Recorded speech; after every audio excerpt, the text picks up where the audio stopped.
जामी झूठा है, उसकी बातों पर एतबार ना किया करो।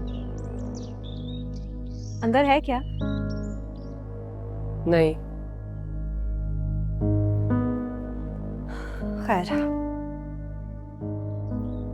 उसके लिए एक बुरी खबर है। क्या? उसको बता देना मेरा रिश्ता तय हो गया और इसी महीने की 15 तारीख को बारात है मेरी। अच्छा, मुबारक हो। तुम्हें तो बहुत खुशी हो रही होगी ना कि मेरा रिश्ता तय हो गया। मुझे क्यों खुशी होगी? तुम्हारी रकीब जो हूं ना मैं। मगर एक बात याद रखना, मोहब्बत हमेशा जिंदा रहती है।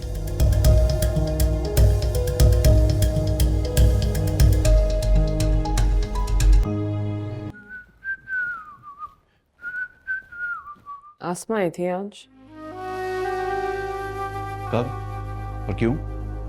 उसकी शादी तय हो चुकी है। कह रही थी उसके अब्बा आएंगे कार्ड्स देने। वो जरूर झूठ बोल के गई है। तो बड़ा झूठ क्यों बोलेगी? क्योंकि तुम उसे जानती नहीं हो, मैं जानता हूं। वो इस तरह के झूठ हर वक्त बोलती रहती है।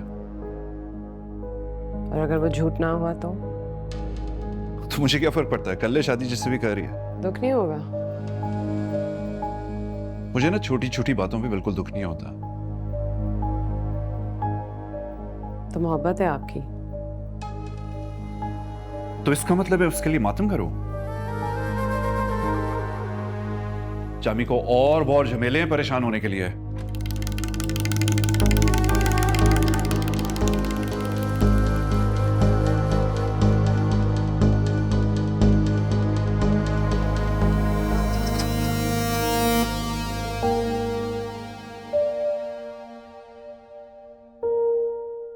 बहू, कई दिन हो गए, ज़ेबा की कोई खैर खबर नहीं मिली।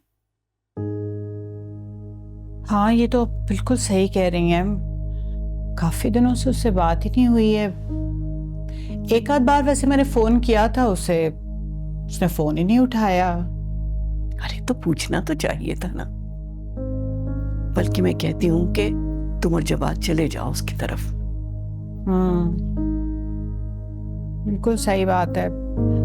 अब बस 2-4 दिनों में हम भेज रहे हैं ना फर्नीचर उसके यहाँ, और वैसे भी उस्मान ने तो जाना ही है। तो ठीक है, बस एक बार वो फर्नीचर सेट कर ले, फिर चलते हैं उसकी तरफ। उठा के करो ना यार, ऐसे घसीट रहे हो आप, उसका रंग उतर जाएगा ऊपर से। ऊपर उठा लो इसे।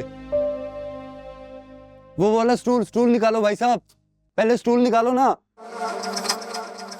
उस्मान बस इतना ही है? इतना सारा तो है जामी भाई। अच्छा, मैं समझा था 1-2 ट्रक और होंगे। असल में जब हमने अपनी बहनों को रुखसत किया था ना, तो काफी ट्रकों में सामान गया था। चलो खैर, कोई बात नहीं। तुम बताओ, कुछ पियोगे? नहीं जामी भाई, जाऊंगा मैं, देर हो रही है। देर हो रही है तो जाओ।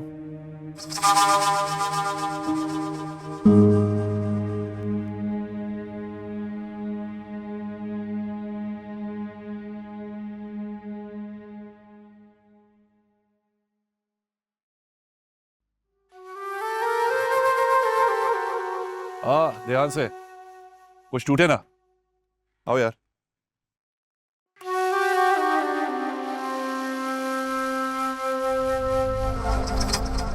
ये लो। उस्मान कहाँ गया? चला गया वो तो। शरबत पानी कुछ नहीं दिया आपने उसको? मैंने उससे पूछा था, लेकिन उससे जल्दी थी। और वैसे भी सारा काम तो मजदूरों ने किया है। उसे किस खुशी में पानी पिलाता मैं। उसे चाहिए था लेबर छोड़ के जाता। अब इतना सारा सामान मैं अकेले कैसे रखूंगा यार। मैं आपके साथ लग जाऊंगी, हम दोनों मिलकर कर लेंगे। तुम तो रहने ही दो।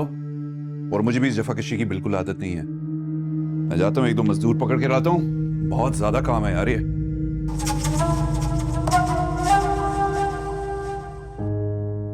उस्मान, बेटा अब ये बात अपने अब्बा के सामने हरगिज हरगिज मत करना। नहीं कहूंगा, लेकिन जामी भाई भी बड़े कंजूस आदमी है। इतना लालची इंसान ना मैंने अपनी जिंदगी में नहीं देखा। आप कह रही हैं खुश हुए होंगे, वहां खुशी वाली तो कोई बात ही नहीं थी। हाँ, आपने भी पता नहीं ज़ेबा बाजी को कहां फंसा दिया।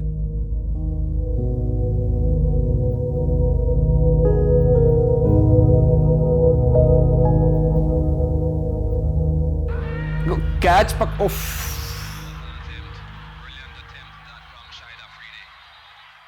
चूड़ियां पहन लो यार। Nothing is impossible when Afridi is around. Fatima Akram not very happy about something. Well, I hope it's not.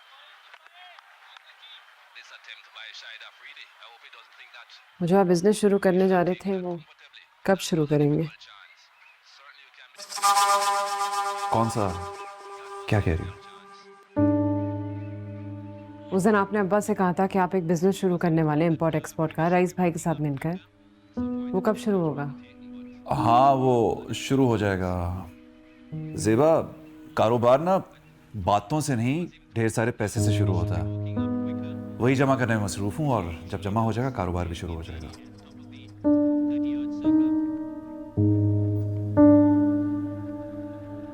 आज भी हार के ही जाएंगे।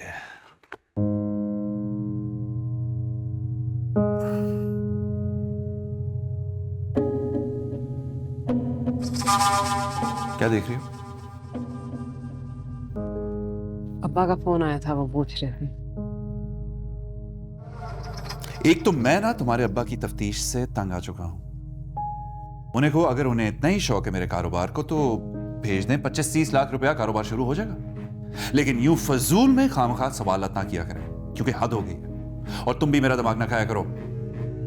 सारा दिन आप घर पे बैठे रहते हैं, कोई काम तो करना चाहिए ना। अगर घर पे बैठता भी हूं तो अपने बाप का खाता हूं, तुम्हारे बाप का नहीं। और तुम्हें भी खिलाता हूं।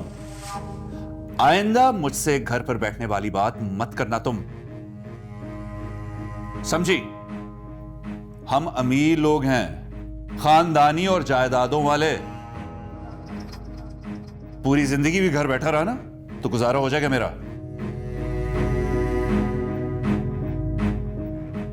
तुम्हारे बाप की तरह धक्के खा के मेहनत मजदूरी करके चीजें इकट्ठी करने वाले लोग नहीं हैं हम। बार बार अब्बा के बारे में इस तरह बात ना करें। क्यों? तकलीफ होती है ना तुम्हें?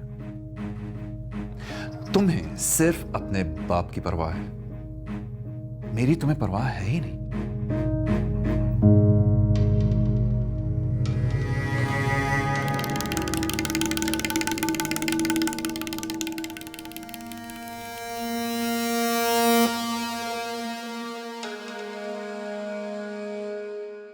मेरे हम